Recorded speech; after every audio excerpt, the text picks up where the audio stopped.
Stuttgart di nava bajarên Almanî yên mezin de ye. Lêbelê pir kêm tê naskirin.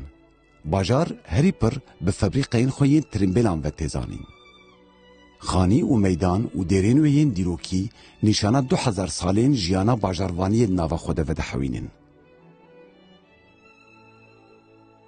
Navenda bajêr ya dîrokî meydana Schlossplatz ku li çar aliyên wê avahiyên dewrên cuda û pêşketina dîrokî xuya dibin. Kolana bajêr ya sereke Koningstrasse. Hemû sûka wê ye jî ku qerebalaxiya bajêr lê dicive. û ji gara trênê ber bi Schlossplatzê ve diçe. Hema çer ku mirov serê xwe radike, mirov li marqayên bazirganî yê mezin rast tê. Li vî bajarê ku nêzîkî Swîsre û Fransayê ye, çanda Almanî jî bi sentezeke balkêş ve bi bandora çand û zimanên cîran û her wiha yên penaberan ve dewlemend bûye. Bajar ji ber ernîgariya xwe bi park û sûk û dorhêla xwe ve ji bajarên Almanî yên din bêtir dişibe wargeheke wiha ku her weke xwe maye û kêm nebûye, mezin jî nebûye. Ji ber ku di nava giran de hatiye avakirin, ji dêleva ku mezin bibe, li dora wî gelek gund û bajar peyda bûne. Nüfusa wî ev 5 salin ku her weke xwe maye û zêde neguheriye. Derdora 750,000 ye. Gava ku dünya xweş be, hemû xelkên wê li kolanên sereke û meydana navendî dicivin. Hingê bajar ne bi tenê cihekî kêfê û sûkê ye, li her wiha paytexta herêma bade Wittenbergê ye jî.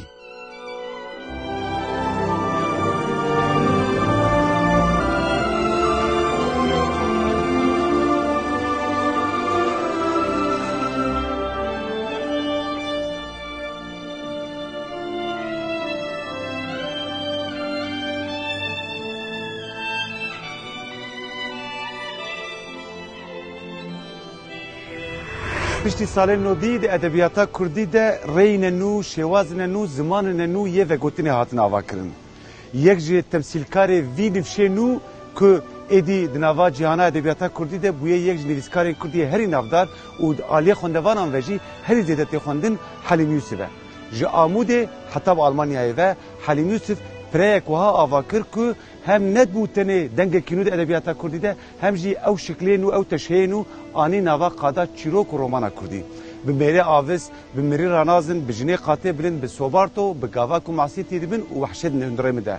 Helîm Yûsuf cîhaneke nû avakir û qelemeke Helîm Yûsufkî danî. Îroj li Almanyayê li Stuttgartê em bûn mêvanê Helîm Yûsuf em ê pêra behsa jiyan û serborî û kar û xebatên wî bikin her wiha çavderî û nêrînên wî yê giştî ser edebiyatê û ser edebiyata Kurdî jî. Helîm Yûsuf li Stuttgartê bîstek edin.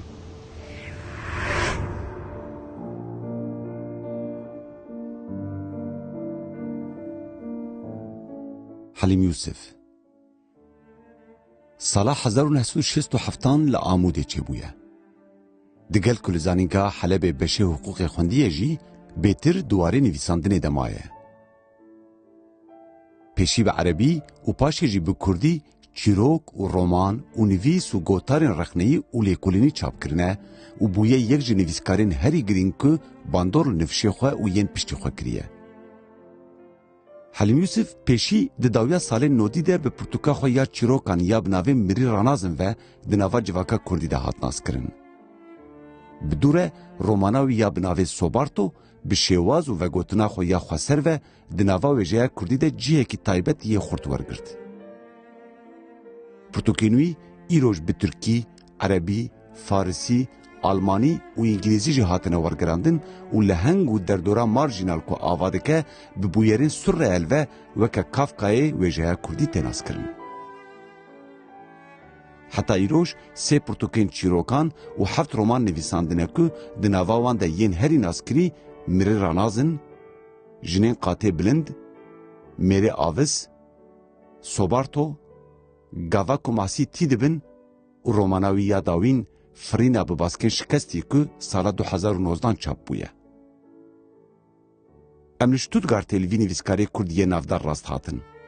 û me pê re behsa afirandina wêjeyî û alavên nivîskariya wî kir.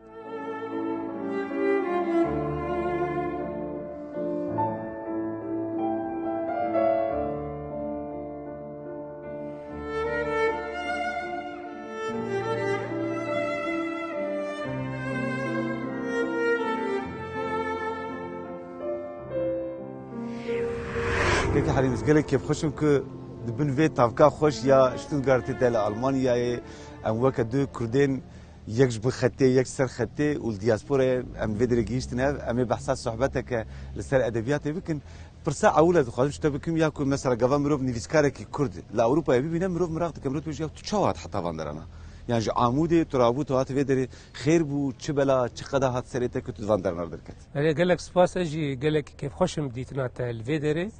هات نامي المانيا همات كاربيج جنشكيره بو داويا سالا نوتو نهابو يعني دسبيكا سالا 2000 بو بريار كلو جنشكيره كاربي هات ستندن مقود بتش اواي بازج درفي في ولاتي درفي سوريا درفي روجافات في از دركفم بهیوی بودک پرمزن مگوت از در کم ولاته کی هما دروی وی سینوری بش بوس کاربم بش کی بهنا خواولو سربستی دروی وان و زورا قام تيدي دجيان و شو شو يعني ايش بك تقول لك بحساوي دك الروماني خو هما تكارب بيج تنبونا اكسجين بو تنبونا اكسجين جيان بو هر در يعني مثلا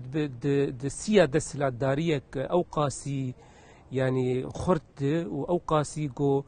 تكارب دستي خداني بو سر هر تشتي نجيانا تيا تايبت تشتبو نجيانا تيا قشتي هشتبو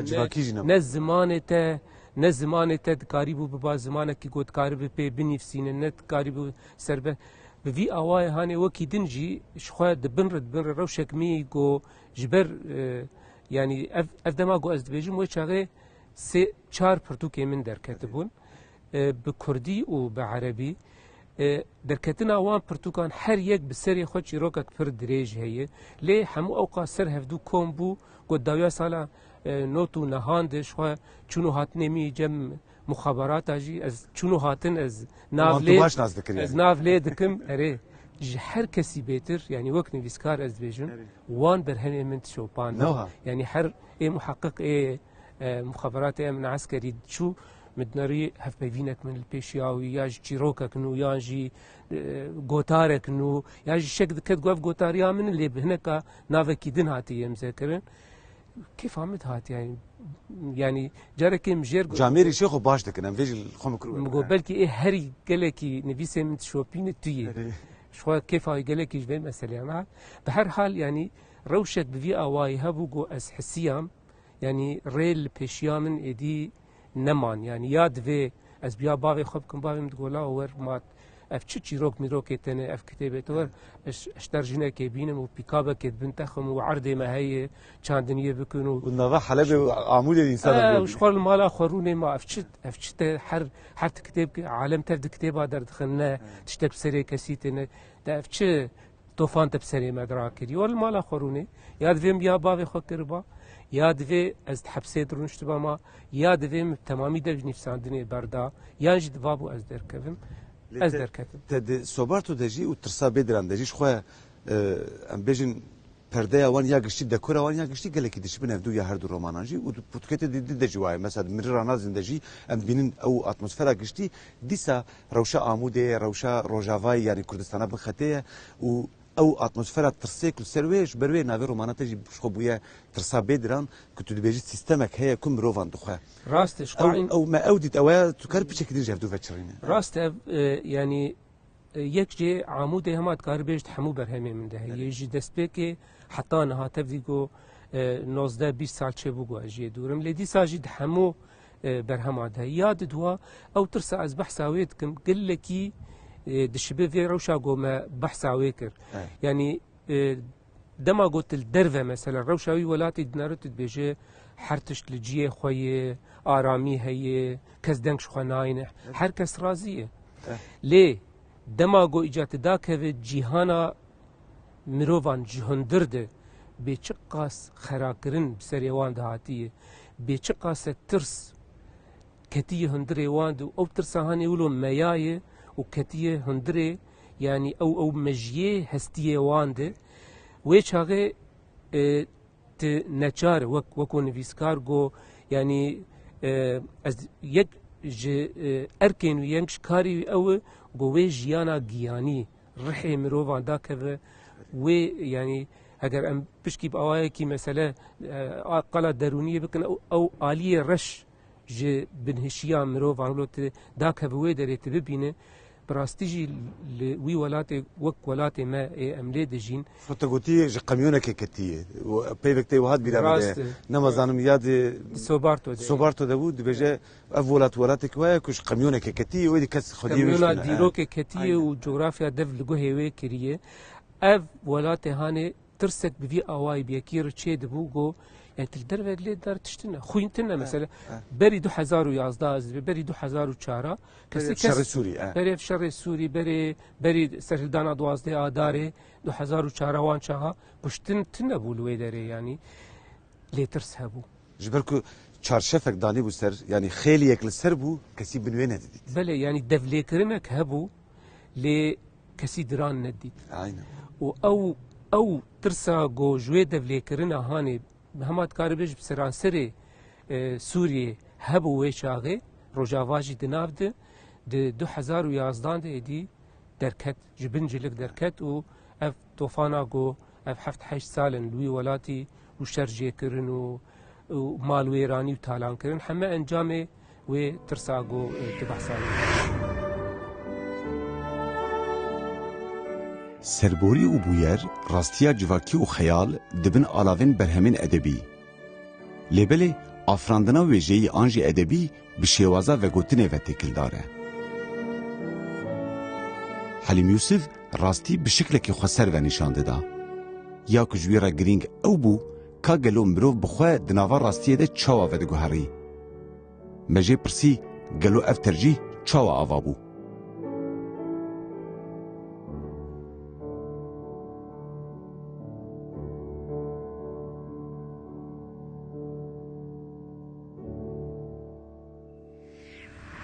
تقلك بحثا سربوريا كردين بخاتي كري البت قاواكم مروف برتوكنت تدخلنا رومان انتبه تشيرو كتاب تشنفيسو مقالات تجيبن قاوا مروف دخلنا مروف توكا كردكي بخاتي تاني نابينش بالكو تو يدي نفسكاركي وهايا كور چار پرچن كردستان برتوكنت تي خوندن تي ناس كرن و تو يك جوان كساني كو يرود نافا ادبياتا كرده هري بيتر تي خوندن جي اول لي تابتمنديك برتوكنت هنا كو بالام دكشينا بويرين كو نافا ديروكا كردستان ده هنا چه جناوه صوبارتو خوشی به مثلا پرتوکل باز کری به اوناش کتی و چه جدیروکا آموده کردستان روجاوا بخوا بجی گلاتو باز کم تشتین تابت تده بینی که یک جوانجی بویرات سینما آموده یاد صوبارتو ده گلکی وک رولکوی کلیت هیا ل دراسیه دجی چروک مالباتات چروک تو براینته د بوی بویرا آموده راهی کو تراژدیا کزاروکی کردا یا مزنه تابتیج بخته کار بچه کلمه بحثا تکلیا مالباتا خو وی بویری بک دماغو اگر سینما عموده چيبو او بوير چيبوش خو پشتیوه به 7 سالان از جدایک بوم وک بچوکه براله يعني براي مني مزنوان او د وي تمني دبون جو دوابو هرن سينماش خو كم دزانن زاروكن عمود حمد ابون هفدو بريفبرين دبستاناش بو گوش بو پشتگیریا شورشا جزائر یا گوی چاغل دار بود خواستن زاروک حماد بن فيلم لفيلم تماشا بكن د سوبار دوته برای سلیمان کسی سرکه لهنگ سرکه رومانه رومانه برای وی د وی بویری دته شوتاندن لی ایمن يعني برای من و مالبات انواش خو چاودیرن يعني شهدن وی بویری بون لی برای من بخو وی شوی بدود باوی من بحثاوی دکر جبر گمالا مال عمود هنا كلكيلك باجير يعني دما تج قامش لو دش عمود مالا اول هم كار بيجه مالا مي هنا كدوري باجير بو و باوی من جي نهشت بو براي مني مزن وي شوي هر سينماج برگو مال دورو تني نكار ده جوار بو يا نكار وگر و چنا بگو هر ولو يعني هين بوي قربالغا گو نچونا سینما مجول بون لگور دی و باوی من بحثاویت کرن بهنا شواتی و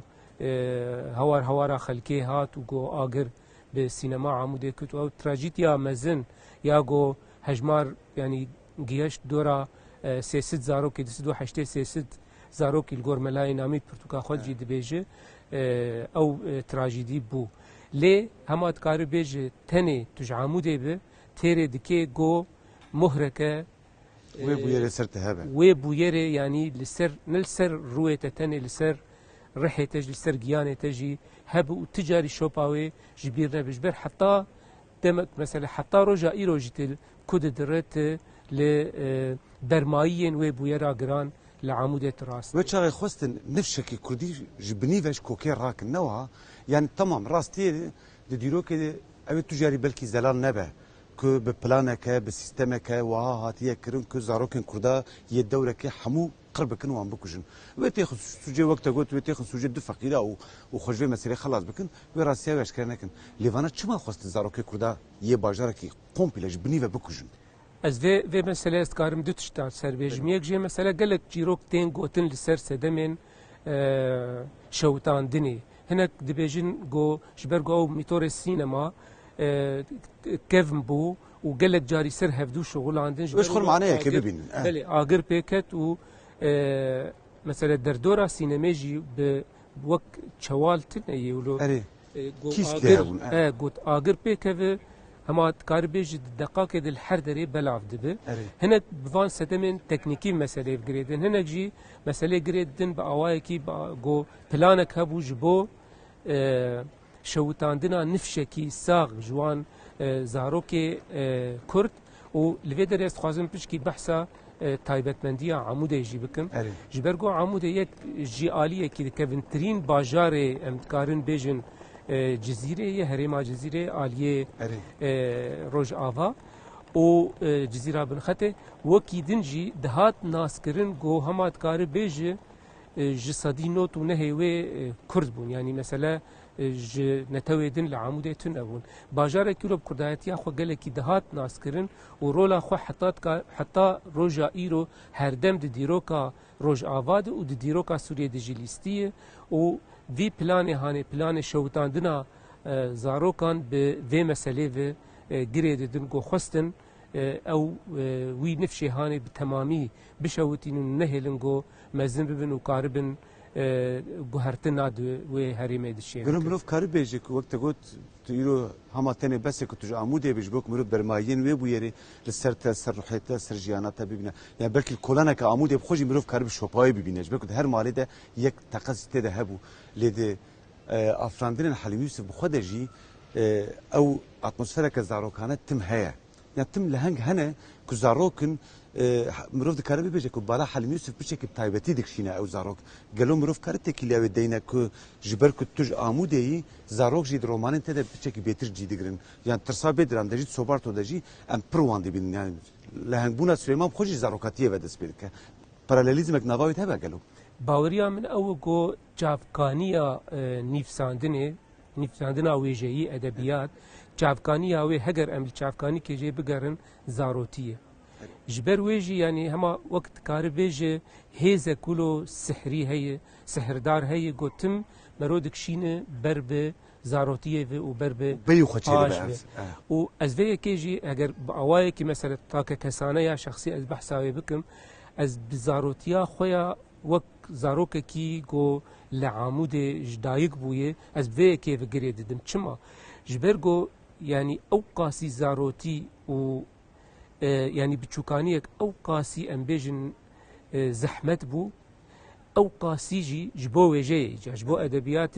دولمند وزنجين وبرالي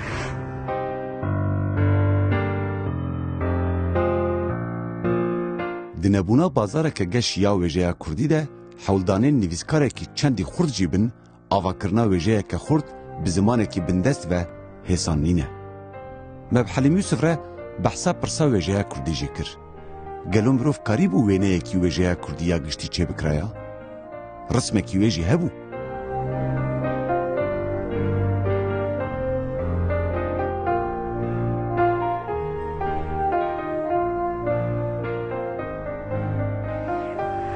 كيف حليم او راستيا كردين بخاتي كردين روجافاي كردستاني كنت بحث كرت اقول براي بتشوكن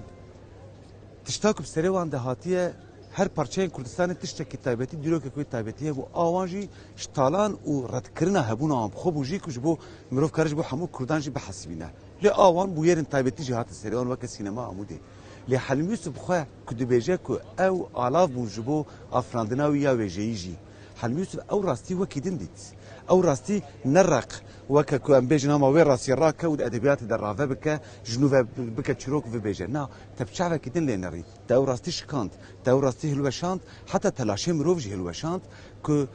بتابتی میری آفیس و جنه قاطع بلند ام دبینن که ده اتمسفره که کافکایی تده خویاده بو او نویسکار آلمان یه نافدار که به اصلی خواه پراگی بو چکی بو لی او تشتاكو بكافكا تناس كرن ده ادبياتها كردي ده مب حليم يوسف جديد حليم يوسف جبو چه راستي وك هر كسي رق اشكر نكر لي بالشعب كينو بالطرز كينو بالشكل كي سوراليست جنوب افاكر تذكري بيچكي بحثا و افاكرنا و جوهرنا راستي اجمرا بيجي حتى از بحثا في مسألة بكم دبي از بيچكي وگرم بپاش ده از وگرم دست بيكي جبر گوتا گوت جتا بحثا ميري آغس كر يعني وقت تو كامن آيا كم ولو از وگرم دست بيكي و دست بيكا گو me دعمركي گلكي بچوك دست بخوندنا برهمين اي وجه ادبيات كر ويچاگه يعني من بالا خدای برهمين گوب اوایکی فوتوگرافیک هاتن نفساندن چاوا يعني وقت ام بيجن نویسکار هر دو چاوی وقت کامیرای کن در دورا خود نره تشتی گو دبینه دنیوسینه من دید دما ازوان رومان عوان برهم عوان چیرو که وی اوای دخوینم ولو من تیر ناکن يعني از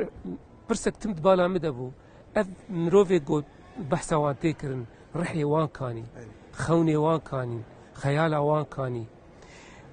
ده همان دمي دما گو مثلا وجه سورياليست ناس كرو مخون برهمي و خوندن اف اواي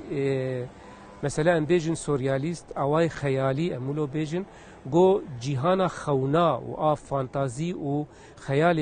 لپيش او برهم جي دما متخوندن بو اواي ولو ابستراكت اواي کی تجريدي بيگو او زياده شكلي بو نوها بله سري وان لكويا نگي وان لكويه از جوانج هنا كي نر حد بو يعني تقول باشه كابو ير الكتب كنجي بوي افكيه تشي تشما وهذا بمت برسوا في برسي من كان يعني اف ديمني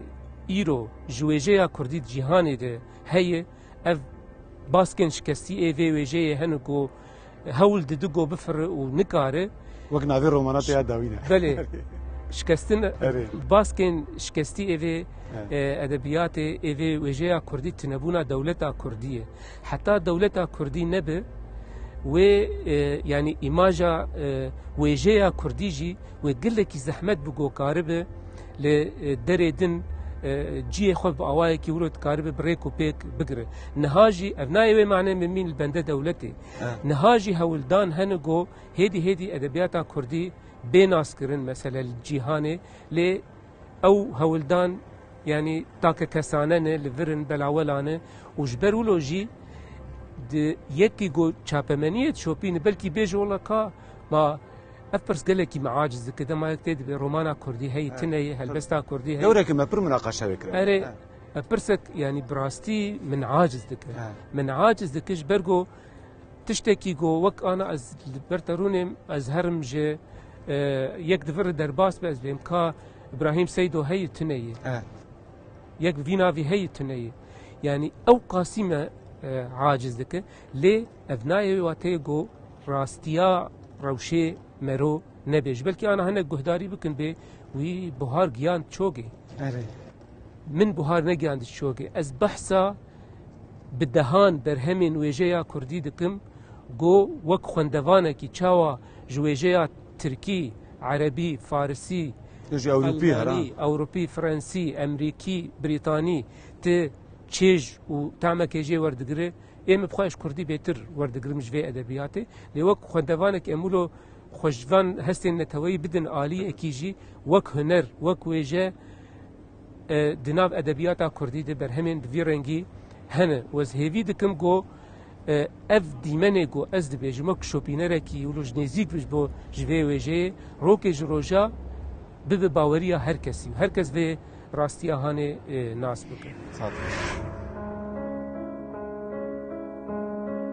جوالاتي كو كي هاتيه و فرمانا طالان و قركرنان لي درخستيه